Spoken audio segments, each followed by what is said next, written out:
네, 오늘은 전체 장에 대해서 한번 얘기를 해 보겠습니다.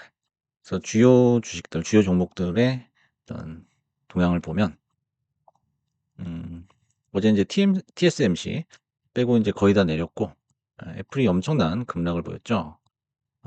그래서 이제 4%가 떨어졌는데, 애플이 4% 떨어진 건 처음 보는 것 같아요.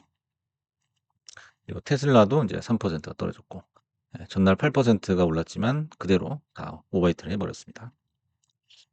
그래서 오늘의 제목은 이제 "테슬라는 왜 맨날 당하는가?" 라고 지어 봤는데, 이건 이제 테슬라에 장투를 하셨던 분들을 얘기하는 게 아니고요. 이제 단타를 치시는 그런 분들, 그리고 테슬라가 올라갈 때마다 토론방에 도배를 하시는 분들, 그런 분들을 위해서 한번 준비를 해 봤습니다. 그래서 전일 고점에서 잡은 단타 테슬라, 통곡의 벽을 느꼈죠. 21선. 이렇게 보시면은 제가 이제 이때서부터 한번 얘기를 했던 것 같아요. 그래서 횡보나 하락을 할 수 있다. 그리고 21선이 꺾일 수 있다. 그리고 캔들 자체가 어 21선 밑으로 내려와 있기 때문에 단기적인 매매는 자제하는 게 좋겠다라고 얘기를 했었는데, 이게 두 번 터치를 했어요. 21선을 두 번 터치하고 내려왔죠. 내려왔다가 이제 어제 8% 정도 이제 급등을 하니까 난리가 났었죠. 난리가 나 가지고 요 고점에서 잡은 분들, 행복한 꿈을 꿨지만 오늘 거의 몇 퍼센트입니까? 한 5%, 5%가 빠져버렸죠. 5% 가까이. 그래서 인제 여기서 인제 어떻게 대응할지 참 난감한 그런 상황이에요. 그래서 고점에서 인제 잡게 되면은 우리가 단기 관점으로 봤을 때는 항상 이러지도 못하고 저러지도 못하는 그런 상황에 놓이게 되죠. 그래서 장투가 아니라면은 이제 21선 밑에서는 잡지 말아야 된다라고 인제 얘기를 하는 거죠.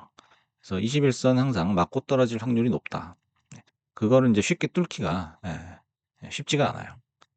그래서 인제 8% 오를 때는 이제 맹목적으로 그렇게 불나방처럼 따라 붙게 되면은 결국에는 이제 음봉을 맞을 수 있다라는 거죠. 그래서 이제 테슬라가 한참 오를 때는 오늘 가면은 내일도 가고 뭐 모레도 가고 뭐 일 주일 있다가도 가고 계속 가는 거예요. 근데 요거는, 요런 그림은 항상 21선 위에서 나온다는 거죠.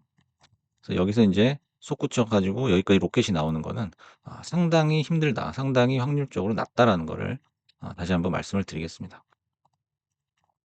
그다음에 이제 TSMC 같은 경우에는 이제 실적 발표 후에 음봉이 나왔죠.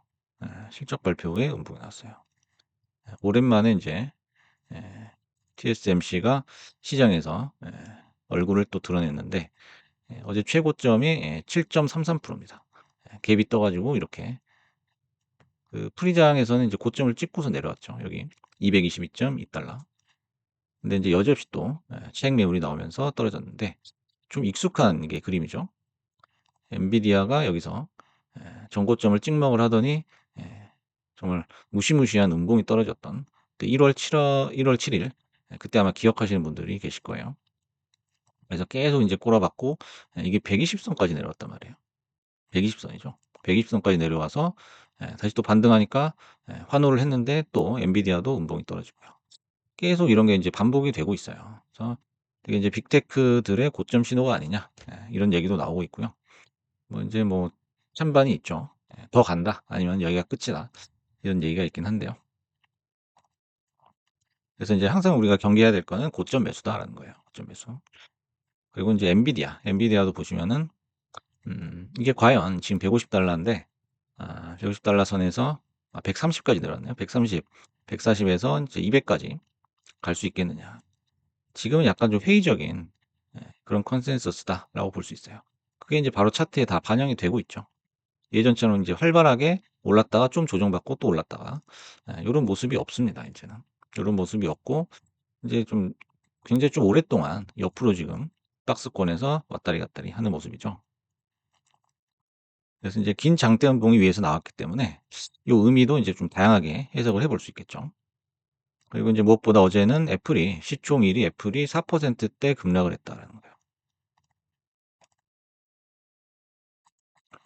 이렇게 횡보를 하다가 이제 260 까지 찍고서 예 이렇게 그냥 역V자형으로 예 뭐가 그렇게 급한지 120 선을 깨버렸단 말이죠.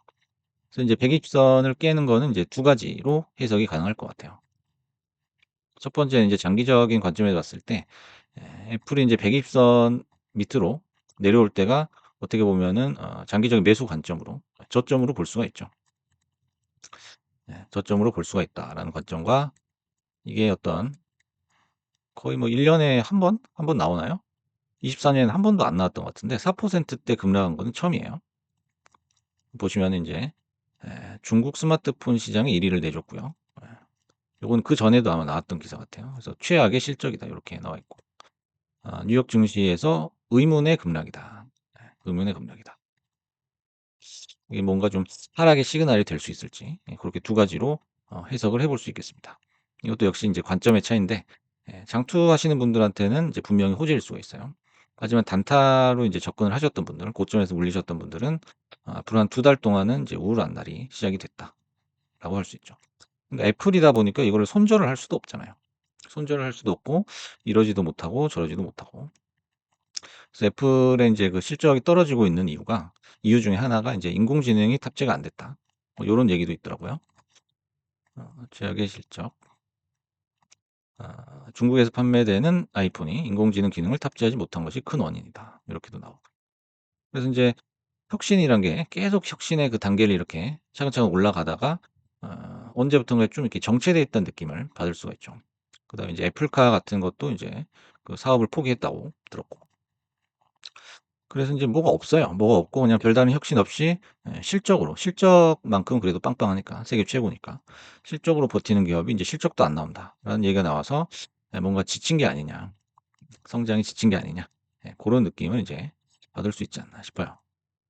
그래서 인제 잠깐 요 멤버십을 말씀을 드리자면은 멤버십 같은 경우에는 일단 그 안정된 수익을 위한 매매 종목을 제가 추천을 좀 디테일하게 추천을 해 드리고 있어요. 그래서 어제 같은 경우에는 보시면은 서브로보틱스 그다음에 양자주들 이렇게 추천을 해 드렸는데 평균 수익률이 한 4.8% 정도 이렇게 나왔습니다. 그래서 요것도 인제 관심 있으시면은 한번 가입을 해 보시고요. 그래서 오늘은 전체 장에 대해서 한번 알아봤고 단타 잡은 테슬라에 대해서 왜 자꾸 이렇게 통곡의 벽에 막히는지 그 이유를 한번 알아봤습니다.